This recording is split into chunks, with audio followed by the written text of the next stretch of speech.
A man steps into warm ocean water with a cut on his leg so small he never consciously registers it. There is no pain, no signal, no reason to interrupt the moment. The beach continues behaving normally around him. Families spread out towels. Children run straight into the surf without hesitation. Someone calls out from behind him, laughing like nothing in the world requires attention. The water does not look dangerous. That is the entire problem. Hours later, the man is no longer on the beach. He is in a hospital where language is shifted away from comfort. Doctors are no longer describing a wound. They're describing speed. Not infection as a condition, but infection as a process that is arriving faster than the body can interpret its own damage. Tissue is no longer stable. It is being reassigned. The organism involved in many of these cases is Vibrio vulnificus, a naturally occurring bacterium that exists in warm coastal and brackish waters. It is not new. It is not artificial. It is not an anomaly. It is part of the ocean's normal biological structure. What is changing is not what it is. It is where it can now operate. Coastal water temperatures are rising in ways that are not dramatic in the moment, but cumulative over time. Warm periods last longer. Cold periods shorten. Regions that once limited bacterial survival are becoming intermittently suitable environments. Not permanently, not visibly, but often enough to matter. And humans do not experience environmental change as data. They experience it as familiarity. The ocean still looks identical at the surface. Blue water, moving waves, light scattering across shallow depth. Nothing in its appearance signals a shift in biological conditions. So human behavior does not change. It continues operating on older assumptions. This is a central failure point. Humans do not detect invisible environmental transitions in real time. We detect contradiction. If nothing visually breaks expectation, then expectation continues to govern behavior, even when the underlying system is changed. After coastal storms, this mismatch becomes sharper.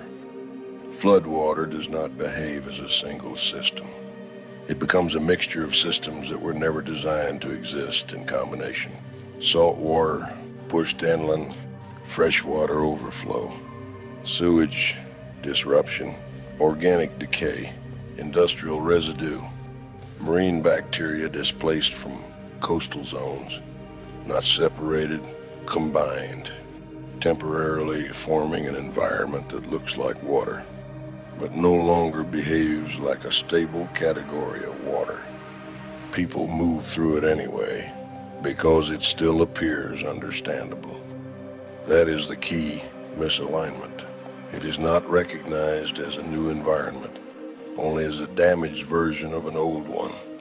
In clinical reports, the earliest stages rarely feel significant to the person experiencing them. A small cut, a routine swim, a moment of cleanup, nothing that registers as an incident at the time. But biologically, the process has already begun.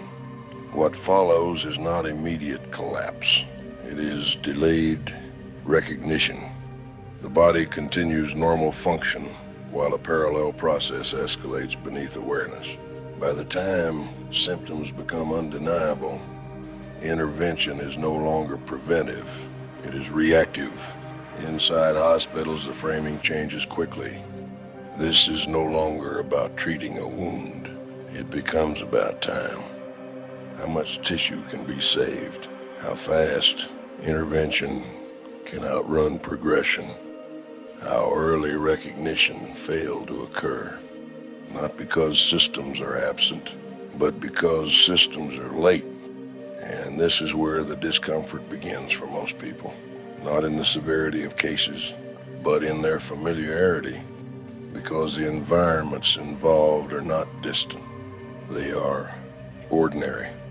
Beaches, coastlines, storm aftermath zones, vacation water. Places most people have already been inside without hesitation. That is the silent inversion this topic creates. Normal behavior does not feel dangerous at the time it is occurring. Only afterward does it become reinterpreted through consequence. A subtle change is now visible in human behavior around coastal water. Not avoidance, not fear, something smaller, a pause, a moment of cognitive interruption before entering water that previously required none. That pause is not emotional, it is informational. The brain is attempting to reconcile two conflicting truths.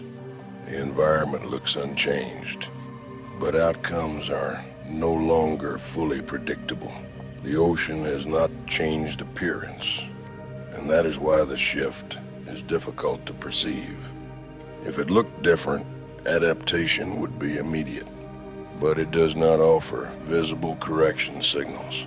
So behavior continues to operate on outdated environmental assumptions. Here is the core realization this story leaves behind. It was never about something new entering the ocean. It was about something already present, becoming capable of consequence in more places than human expectation accounted for. And that creates the final contradiction. The most familiar environments are not always the most stable ones. They are simply the ones humans have not needed to question recently.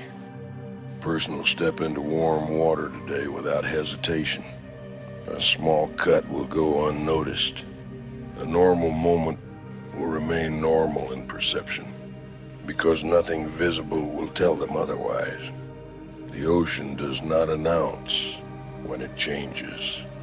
It only changes in ways that require human perception to be precise enough to notice it in real time. And that precision does not exist.